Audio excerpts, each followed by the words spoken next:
अस्सलाम वालेकुम रहमतुल्लाहि व बरकातुहू। दोस्तों, पिछली वीडियो में हमने बताया था कि अपने इमेज को कैसे चेंज करें या उसके गुड लुक कैसे दें। आज हम बताएंगे उसी इमेज से वीडियो कैसे बनाएं।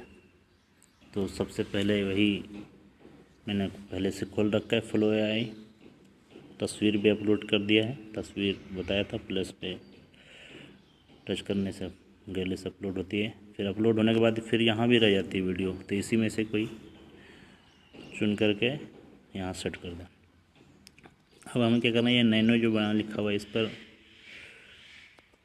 इमेज से हटाकर वीडियो पे टच करना है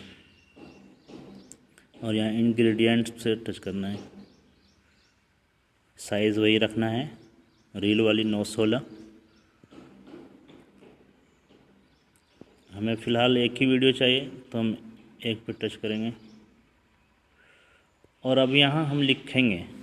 अगर आपने पहले से कुछ लिखवा रखा है, ChatGPT से लिखवाया जाता है, तो हम यहाँ सिर्फ पेस्ट कर देंगे।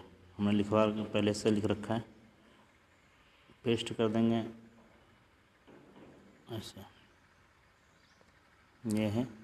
फिर इसको इस पर टच कर देंगे।